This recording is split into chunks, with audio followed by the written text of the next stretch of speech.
लामा फाहामथायनि थाखाय गगामुगाव सोमावसारदों गगामुगाव दिनै खौफादनि खोन्दो फरायसा आफाद आसुनि दैदेननायाव आरो गगामुग दख'र दुलाराय बर' फरायसा आफादनि मददजों सोमावसारनाय हाबाफारि लायो गोबाव समनिफ्रायनो गाज्रि जाना थानाय खौफादनि मिसामारि जयतिसपुर नोलोबारि थांनाय लामानि फिन फाहामनांगौ होनना सरकारनि हेंथा सोमावसारो बिजेपि गवेक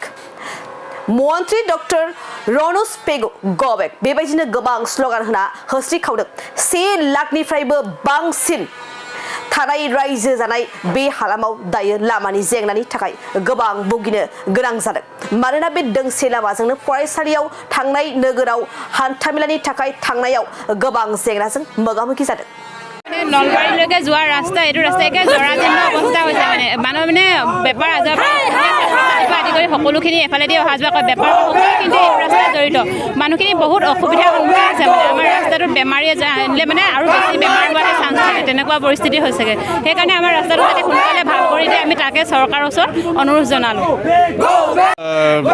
रादाब बुथुमगिरि नोंथांमोननिसिम जोंनि गगामुग दख'र दुलाराय बर' फरायसा आफादनि जानानै साबायखर बावहरबाय नुजाफैनायनि थाखाय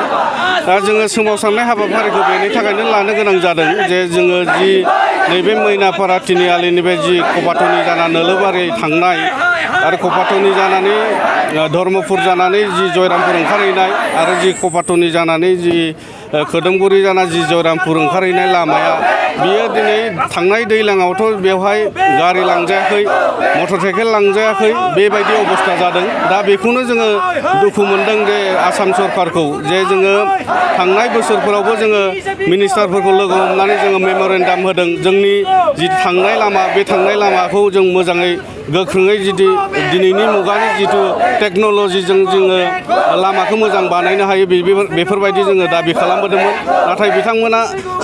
खोमा सुवाखै दा बेनि थाखायनो जोङो दुखु मोननानै जोङो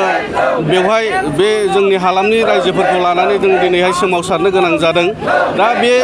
गुबै बे जोंनि नोलोबारि थांनाय जयरामपुर थांनाय गुबै लामा होनोबा बे मोनसेयानो दा बे लामाया जुदि गाज्रि जानानै थायोबा जोंनि थांनाय फैनाया गोबां उसुबिदा जायो उसुबिदाया गोबां जोंहा फरायसालि दङ आरो बे फरायसालियाव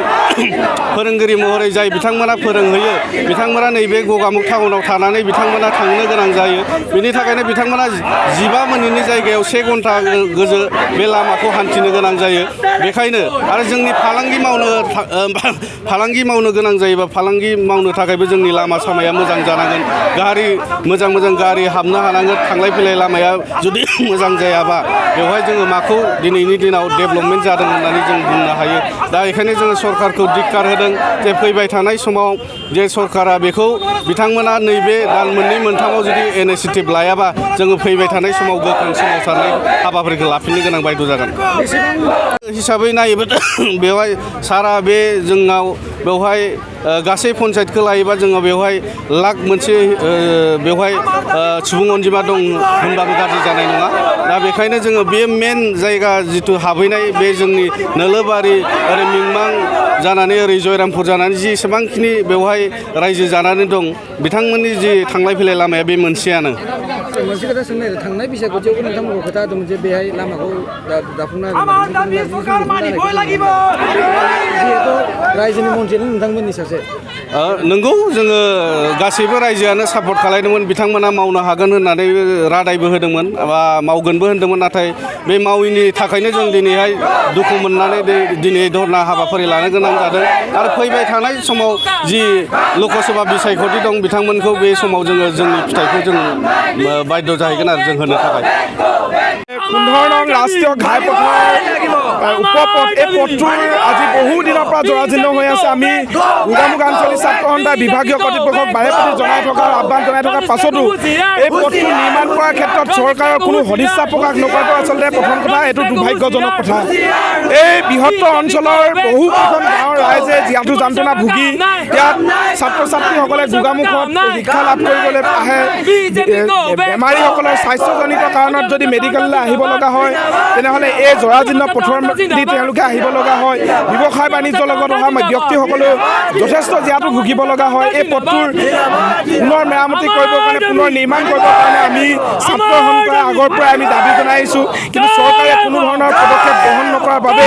আজি এই প্ৰতিবাদী কাৰ্যসূচী আমি ৰূপায়ণ কৰিছোঁ আমি আশা কৰিছোঁ চৰকাৰে অনতিপলমে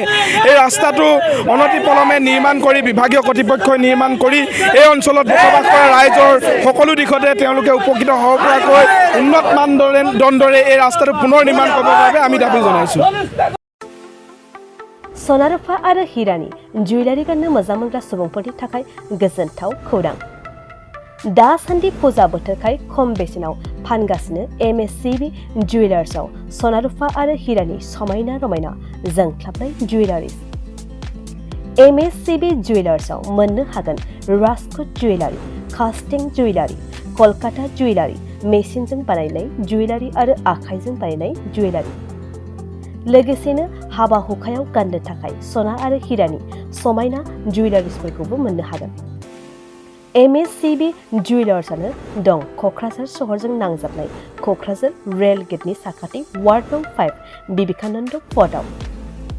MSCB जुवेलार्सजों थोंजोङै जगाजग खालामनोबो हागोन 9954273079 जानबुं अनजिमायाव